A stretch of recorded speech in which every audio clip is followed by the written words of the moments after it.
السلام علیکم ورحمۃ اللہ وبرکاتہ۔ ہم لوگ شہاب نامہ کا آخری باب پڑھ رہے ہیں، چھوٹا منہ بڑی بات۔ اور رمضان المبارک کا چونکہ آغاز ہونے لگا ہے تو میں نے سوچا کہ رمضان میں جو کچھ میں پڑھتی ہوں مجھے آپ لوگوں سے شیئر کرنے چاہیے۔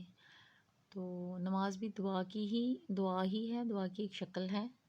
وظیفے کے بارے میں کچھ لوگ بہت زیادہ غلط فہمی کا شکار ہیں، تو آئیے جانتے ہیں، پڑھتے ہیں کہ قدرت اللہ شہاب صاحب دعا اور وظیفہ اور نماز کے بارے میں کیا کہتے ہیں۔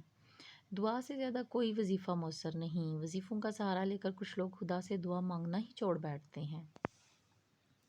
اس سے بندوں کا تعلق حق تعالیٰ سے بہت ہی ضعیف ہو جاتا ہے۔ یہ ایک اور بہت بڑی خرابی ہے کہ اگر وظیفہ سے کام نہ ہوا تو پھر آیات الہیہ سے بدگمانی اور بدعقیدگی پیدا ہو جاتی ہے۔ یہ سب جاہل عاملوں کی بدولت ہو رہا ہے۔ ان کے ہاں ہر کام کے لیے وظائف ہی کی تعلیم ہوتی ہے۔ بتلاتے وقت ایسے انداز سے کہتے ہیں اور ایسا اطمینان دلاتے ہیں جس سے معلوم ہوتا ہے کہ یہ کام اسی طرح ہو جائے گا۔ اگر تقدیر سے اس کے خلاف ہو تو اس پڑھنے والے کے ایمان کے لالے پڑ جاتے ہیں۔ وہ سمجھ بیٹھتا ہے کہ آیات الہیہ میں بھی کوئی اثر نہیں۔ دوسری خرابی یہ ہے کہ اکثر لوگ وظیفچی تو بڑی آسانی سے بن جاتے ہیں، لیکن اپنی اصلی فرائض یعنی نماز، روزہ، زکوٰۃ اور اخلاق حسنہ کے دیگر لوازمات کی پابندی اختیار کرنے سے غافل رہتے ہیں۔ یہ ایسا ہی ہے جیسے موٹر کار میں پیٹرول ڈالے بغیر اسے چلانے کی کوشش کی جائے، یا جیسے جھاڑ جھنکار صاف کیے بغیر اور ہل چلائے بغیر بنجر زمین میں گندم کے بیج بکھیر دیے جائیں۔ یہ تو ممکن ہے کہ کہیں کہیں بیج پھوٹ کر گندم کے چھوٹے چھوٹے پودے اگائیں، لیکن ان میں گندم کے ہوشے نہ لگے ہوں گے۔ اگر اتفاق سے کسی میں ہوئے بھی تو ناقص اور ناکارہ۔ یہی حال ان وظائف کے نتائج کا ہے جو دوسرے فرائض اور واجبات کو پابندی سے اختیار کیے بغیر پڑھے جاتے ہیں۔ سورہ فاتحہ کے علاوہ جو دعائیں قرآن شریف میں نازل ہوئی ہیں ان کا اپنا ایک خاص مقام ہے۔ ان کی مثال اس طرح ہے جیسے حاکم خود کسی سائل کو عرضی کا مضمون بنا کر دے دے کہ اگر ان الفاظ میں درخواست پیش کرو گے تو فوراً قبول کیے جانے کا زیادہ امکان ہے۔ قدرت اللہ شہاب صاحب فرماتے ہیں کہ میں نے اپنی زندگی میں چند دعاؤں اور اوراد وغیرہ کو انتہائی مؤثر، مجرب اور سودمند پایا ہے۔ میں اپنے ان ذاتی مشاہدات اور تجربات میں اپنے قارئین کو بھی شریک کرنا چاہتا ہوں۔ چنانچہ مندرجہ ذیل سطور میں ان دعاؤں اور اوراد اور ان کو پڑھنے کے طریقہ کار کا ذکر ہوگا جو میرے اپنے آزمودہ ہیں، یعنی کہ آزمائے ہوئے ہیں۔ ان میں کوئی نئی یا انوکھی بات تو نہیں، لیکن میرا ذاتی تجربہ شاہد ہے کہ ان میں عجیب و غریب، سریع التاثیر، بہت جلدی اثر کرنے والے خواص اور فائدے ہیں۔ ان کو پڑھنے کے لیے آپ کو کسی سے کوئی بھی اجازت حاصل کرنے کی ضرورت نہیں۔ البتہ دین کے جملہ فرائض و واجبات کی پابندی سے ادائیگی لازمی ہے۔ پہلا وظیفہ وہ جو بتانے لگے ہیں وہ یہ کہتے ہیں، اور رمضان المبارک میں ہر فجر کی نماز کے بعد آپ لوگ یہ ضرور پڑھیں، اور خواتین کے جب ایام ہوتے ہیں ان میں بھی بے شک وہ نماز نہیں پڑھیں لیکن اپنی جگہ پہ بیٹھ کے وہ وظیفہ جو کہ وہ کر رہی ہوتی ہیں اس کو جاری رکھنا چاہیے۔ اور وظیفہ کرنے کے لیے یہ ضروری ہے کہ آپ جس جگہ نماز پڑھتے ہیں آپ روز اسی جگہ نماز پڑھیں۔ جس جگہ آپ کوئی بھی کلام پڑھ رہے ہیں، کوئی وظیفہ، تو اسی جگہ آپ نے دوبارہ بیٹھنا ہے۔ نمبر 1 وہ بتاتے ہیں کہ نماز فجر کی سنتوں کے بعد اور فرضوں سے پہلے آپ نے، یعنی کہ فجر کی سنت اور جو فرض ہیں ان کے درمیان میں آپ نے پڑھنا ہے، اس کو سنتیں پڑھ لینی ہے۔ اس کے بعد 41 دفعہ آپ نے سورۃ فاتحہ پڑھنی ہے۔ ہر دفعہ بسم اللہ الرحمن الرحیم کے ساتھ پڑھی ہی جائے۔ اول اور آخر 11 مرتبہ درود شریف۔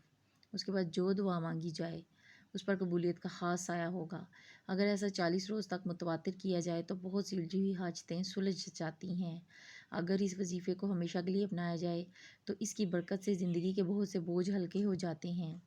دوسرا وظیفہ یہ وہ کہتے ہیں، اب 11 مرتبہ درود شریف پڑھیں اور پھر سورۃ یاسین پڑھیں۔ ہر مبین پر رک جائیں اور ہر مبین پر رکنے کے بعد ہر دفعہ آپ نے بسم اللہ کے ساتھ 7 دفعہ سورۃ الفاتحہ پڑھی جائے۔ سورۃ یاسین ختم کرنے کے بعد پھر 11 مرتبہ درود شریف پڑھیں۔ اس کے بعد اپنی حاجت برآری کی دعا مانگیں۔ یہ تلاوت اس وقت تک ہر روز جاری رکھی جائے جب تک کہ دل میں اپنی حاجت کے بارے میں سکون یا اطمینان پیدا نہیں ہو جاتا۔ یوں بھی کسی خاص خواجی یا ضرورت کے بغیر ہر جمعہ کو ایک بار ایسا کرنا باعث برکت ہے اور زندگی میں سہولت اور تازگی کے عناصر بڑھاتا ہے۔ تیسرا وظیفہ وہ بتاتے ہیں، رمضان کے دنوں میں آپ ہر روز کریں، ایک دفعہ تو ضرور کریں، 11 دفعہ درود شریف پڑھیں، درود ابراہیمی، اس کے بعد اعوذ باللہ پڑھیں اور پھر تسمیہ پڑھیں، پھر آپ نے سورۃ فاتحہ پڑھنا شروع کرنی ہے۔ جب ایاک نعبد و ایاک نستعین، ہم آپ ہی کی عبادت کرتے ہیں اور آپ ہی سے مدد کی درخواست کرتے ہیں، پر آپ پہنچ جائیں تو پھر رک جائیں، اور اس آیت کو اللہ تعالیٰ کے 99 ناموں کے ساتھ اس طرح آپ دہرائیں: ایاک نعبد و ایاک نستعین یا اللہ یا رحمٰن، ایاک نعبد و ایاک نستعین یا اللہ یا رحیم، اسی طرح 99 نام پورے کریں، اور اس کے بعد سورۃ فاتحہ کا باقی حصہ پورا کریں۔ یہ گردان اس طور پر کریں کہ جب ایاک نعبد کہیں تو انتہائی خشوع کے ساتھ آپ سجدے میں چلے جائیں، اور جب آپ ایاک نستعین کہیں تو اٹھ کر فقیروں کی طرح دامن پھیلا کر دل کی گہرائی سے ایسی لجاجت کے ساتھ یہ الفاظ ادا کریں کہ اپنے آپ پر رکت طاری ہو جائے۔ رکت کا مطلب ہے رونا۔ آیت کا یہ حصہ اور یا اللہ یا رحمٰن اور دوسرے اسماء الہی ادا کرتے وقت آپ نے ایسا انداز اپنا لینا ہے جو خود آپ کی اپنی نظر میں بھی واقعی فقیرانہ اور منکسرانہ ہو۔ ایک آسان طریقہ یہ ہے کہ آپ گھٹنوں کے بل نیم استادہ ہو کر کبھی اپنا دامن پھیلائیں، اور کبھی اگر آپ مرد ہیں تو اپنی ٹوپی کشکول کی طرح ہاتھوں میں لے کر قادر مطلق کے حضور بڑھائیں۔ اس آیت کے ساتھ اگر سجدہ اور پھر منگتوں کا سا انداز خلوص دل سے اختیار کیا جائے تو رفتہ رفتہ رکت خود بہت طاری ہونے لگتی ہے اور قرب کا احساس بھی پیدا ہو جاتا ہے۔ اگر کوئی خاص مہم یا ہنگامی حاجت پیش نظر ہو تو موقع محل کے لحاظ سے اسماء الحسنی میں سے اللہ تعالیٰ کا مناسب نام آپ منتخب کریں، اور مندرجہ بالا طریقے سے، جو کہ بار بار دہرانے میں اس طرح محو ہو جائیں کہ آپ کا اپنا وجود بھی فنا ہو جائے اور آپ کے دل و دماغ میں اللہ تعالیٰ کی اس خاص صفت کے علاوہ اور کسی چیز کا گزر نہ ہو۔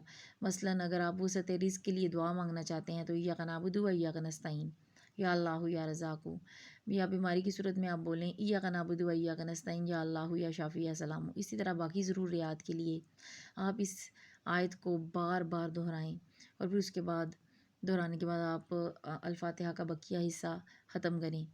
قدرت اللہ شاہ صاحب فرماتے ہیں کہ میں چند ایک ایسے حضرات سے بھی واقف ہوں جنہوں نے کسی ہنگامی ضرورت کے تحت اس آیت کا ورد ایسے اس طرح بانا، اس طرح رانا اور گدایانہ انداز سے کیا کہ ایک ہی نشست میں ان کا مطلب پورا ہو گیا۔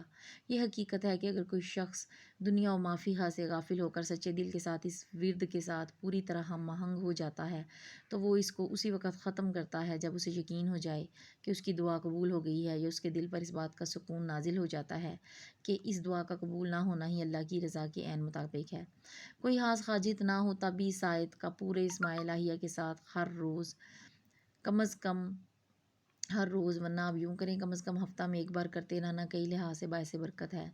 خاص طور پر یہ وظیفہ کرنے والا بندہ دوسرے انسانوں سے ڈرتا نہیں، اور نہ ہی وہ اپنی ضروریات پوری کرنے کے لیے دوسروں کے سامنے دست سوال دراز کرتا ہے۔ انسانی کردار کے یہ دونوں حصائل خوبیاں بہت عظیم نعمت ہیں۔ چوتھا وظیفہ قدرت اللہ شاہ صاحب بتاتے ہیں: 11 مرتبہ درود شریف پڑھنے کے بعد سورۃ اخلاص قل هو اللہ احد پڑھیں۔ اس سورت کی دوسری آیت میں اللہ الصمد، اللہ بے نیاز ہے کو آپ نے 500 بار دہرانا ہے، پھر باقی سورت ختم کریں اور 11 مرتبہ درود شریف پھر پڑھیں۔ اس سے آپ کے دل میں سکون اور قناعت کو فروغ ملتا ہے اور تنگ دستی کا بوجھ بھی ہلکا ہو کر قابل برداشت ہو جاتا ہے۔ پانچواں وظیفہ قدرت اللہ شاہ صاحب کہتے ہیں کہ 11 مرتبہ درود شریف پڑھنے کے بعد سورت مزمل شروع کریں۔ آیت نمبر 9 جو لفظ وکیلا پر ختم ہوتی ہے اس کو پڑھ کر رک جائیں، اور یہاں پر 41 دفعہ حسبنا اللہ و نعم الوکیل، ہم کو اللہ تعالیٰ کافی ہے اور وہی سب کام سپرد کرنے کے لیے اچھا ہے کا ورد کریں۔ 41 دفعہ ورد کرنے کے بعد آپ باقی سورت مزمل پوری کریں اور 11 دفعہ درود شریف پڑھیں۔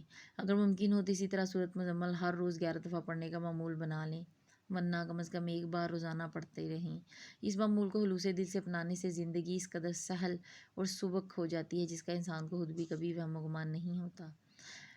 آگے چھٹے وظیفے میں وہ کہتے ہیں کہ امراض قلب میں 2 قرآنی آیتیں خاص پر مؤثر اور مجرب ثابت ہوئی ہیں۔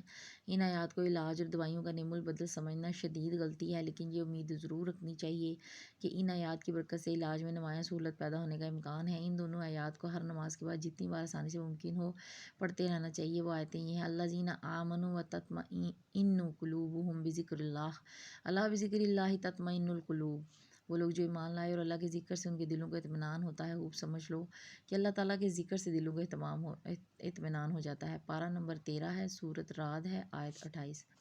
وَنُنَزِّلُ مِنَ الْقُرْآنِ مَا هُوَ شِفَاءٌ وَرَحْمَةٌ لِّلْمُؤْمِنِينَ، اور ہم ایسی چیز یعنی قرآن نازل کرتے ہیں کہ وہ ایمان لانے والوں کے حق میں شفا اور رحمت ہے۔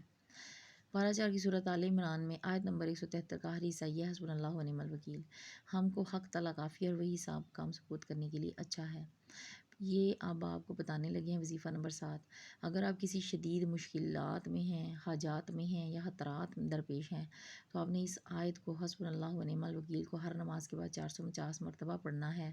اس کے بعد یا عزیزو یا کافیو یا قویو یا لطیفو بھی 400 مرتبہ 50 مرتبہ پڑھیں۔ اول و آخر 11 مرتبہ درود شریف، پھر اپنے مدعا کی دعا مانگ کر نتیجہ کے انتظار میں نہ رہیں بلکہ نتیجہ خلوص دل سے اللہ تعالیٰ پر چھوڑ دیں۔ اگر ہر نماز کے بعد آپ کے لیے ایسا کرنا ممکن نہیں تو کم از کم ایک نماز کے بعد اس معمول کو اپنا لیں۔ اس میں اور بھی بہت سے خواص ہیں جن کا مشاہدہ ہر پڑھنے والے کو اپنی استعداد، خلوص اور انہماک کے مطابق ہوتا ہے۔ 8واں وظیفہ بتاتے ہیں اللہ تعالیٰ کے اسماء الحسنہ میں ایک نام یا لطیفو بھی ہے۔ لطیف لطف سے بنا ہے جس کے معنی ہے بندوں پر مہربانی کرنا۔ لطیف اس ذات کو کہا جاتا ہے جو تمام امور کی باریکیوں، حکمتوں اور اسرار سے واقف ہو اور آنکھوں سے اس کا ادراک ممکن نہ ہو اور جہت و جہانی و مکانیت سے پاک منزہ ہو، جس کے لیے نہ حد ہو نہ انتہا اور جس کا عقل و فہم ادراک نہ کر سکے۔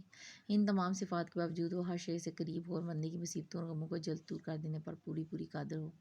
ہر نماز کے بعد یا کم از کم ایک نماز کے بعد 129 ٹائمز 129 بار یا لطیفو کا ورد کرنا بہت سی مشکلات، مصائب اور غموں کا علاج ہے۔ اگر ہمت کر کے زندگی بھر میں صرف ایک بار ایک ہی نشست میں لگاتار اس اسم مبارک کا ورد 16,641 بار کر لیا جائے 16,641 ٹائمز تو انسان کی زندگی میں پریشانیوں، مصیبتوں اور غموں کا رخ موڑنے اور انہیں آسانی سے برداشت کرنے کی صلاحیت بدرجہ اتم بڑھ جاتی ہے۔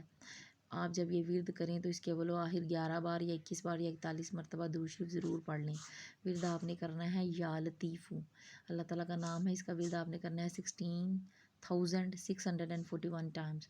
اس میں میرا خیال ہے 4 گھنٹے لگتے ہیں، اگر آپ پہلی دفعہ کر رہے ہیں تو آپ کو 6 سے 7 گھنٹے بھی لگ سکتے ہیں۔ اور رمضان المبارک میں آپ یہ ضرور کریں۔